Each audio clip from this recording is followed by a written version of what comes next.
The end of a professional sports season is perhaps the most exciting time on the sports calendar, especially with European soccer, where you have qualifying for the Champions League. And at the other end of the standings, you have relegation and promotion. And closer to home for a member of the NC State men's soccer team, some exciting and nervous moments as the EPL winded down recently. I'd like to welcome in Wolfpack senior defender Jamie Smith as we will visit and talk about how exciting the end of that EPL season was for him and his family. Jamie, thanks for joining us. A whirlwind last couple of weeks for you and your family. Have you calmed down and gotten over how exciting of a finish it was over there? Yeah, yeah. Thank you for having me.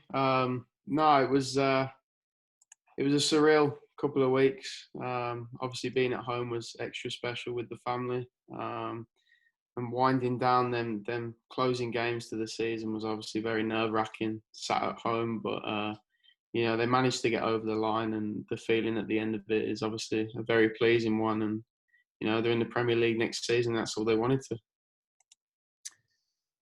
course, I mentioned your close connection to the EPL, more specifically, your dad, Dean Smith, and not the North Carolina basketball coach, of course, but your dad, he's the manager of Aston Villa in the EPL.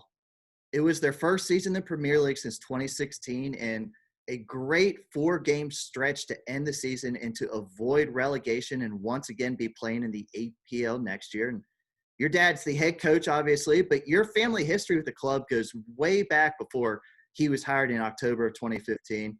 Can you talk about your family history with Aston Villa?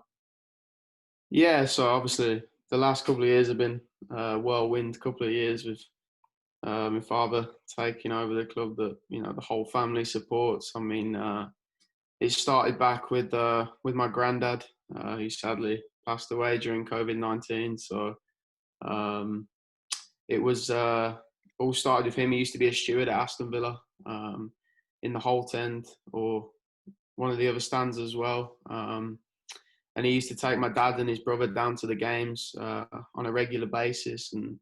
And from there, my dad and his brother became huge Aston Villa fans. And yeah, so it all started with my granddad, and obviously my dad's passed that on to me. So ever since I was growing up, I've had Villa kits every season from the age of one, when I can remember. So no, as I say, like it's gone through our whole family. We're Aston Villa fans, and to see what's going on at the moment, and to have a promotion in that first season when he took over, to then obviously having survived this season in the Premier League after with four games to go, looking like it was going to be a very tough ordeal. But yeah, it's been great, and obviously the whole family was up on their feet when we managed to get it over the line. I was going to say, you grew up where they played. They were your favorite team. How excited were you? Your dad was named the head coach of your favorite team. Yeah, I mean, it was quite surreal. As I say, I was in America when all this was happening, on my scholarship, so I didn't manage to sort of get the feel with it with the family back home, which was kind of different and disappointing in a way. But I'm over here doing what I want to do, and playing soccer, so it's very enjoyable. But obviously, all my friends, all Aston Villa fans. So obviously, as soon as it came through that he did get the head coach's role, I was getting all the messages and non-stop texts and stuff like that. And obviously the family were just over the moon.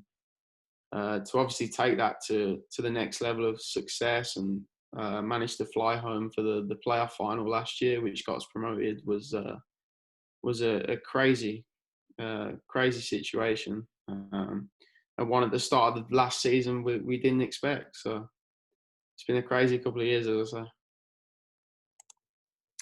You mentioned last year, and when your dad took over, the team was in 14th place in the Championship League, worked up to that playoff, got promoted to the EPL.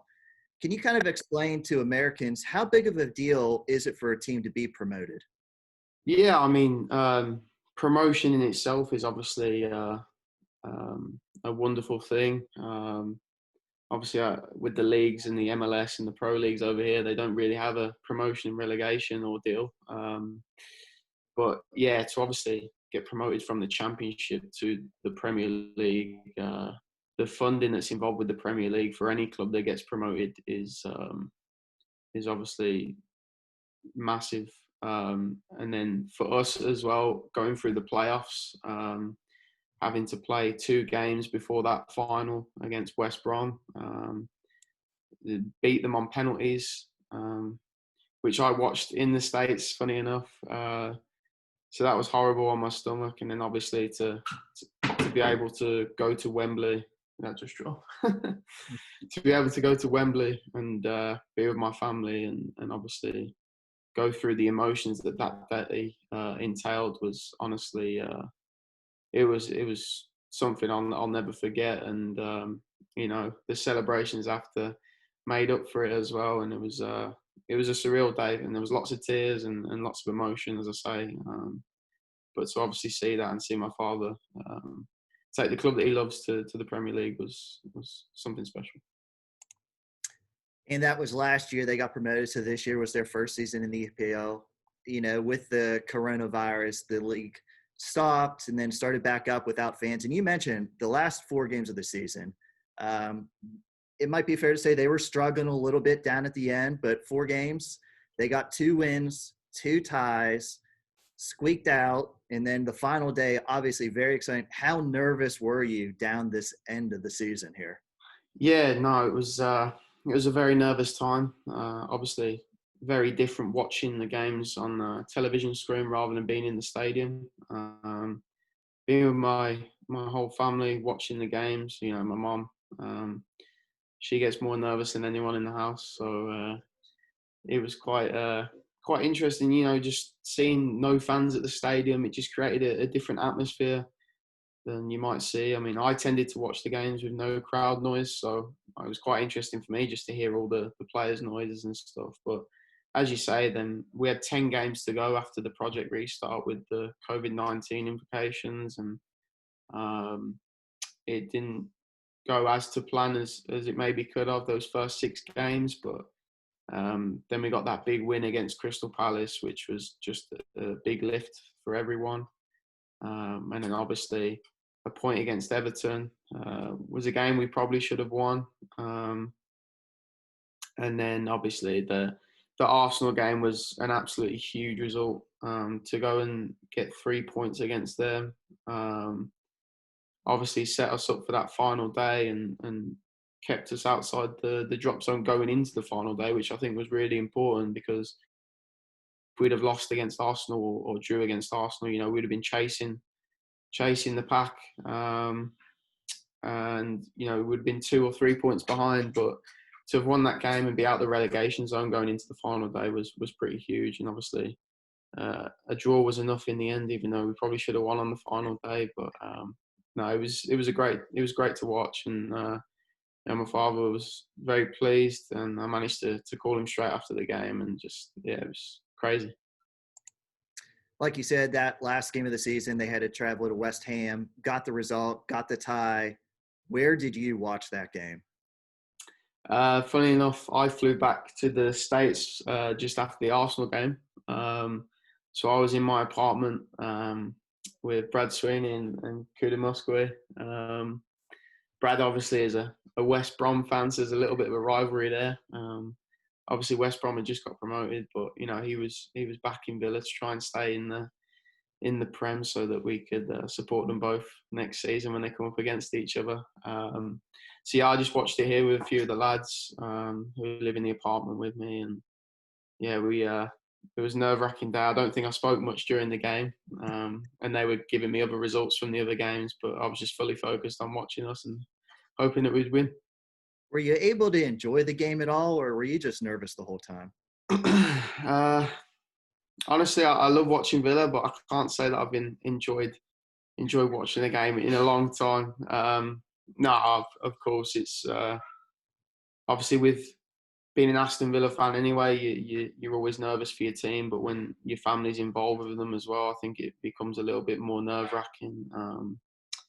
And at the end of the day, you just want to see them win.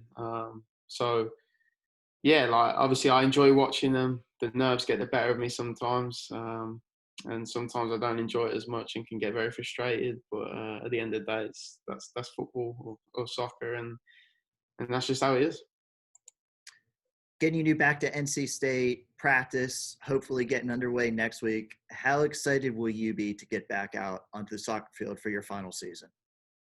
Yeah, obviously, I live with Brad, and we're both seniors, and obviously with the COVID-19 effect that it's had on the world and people in general, it's been a very difficult time for the world, and obviously everyone involved at NC State.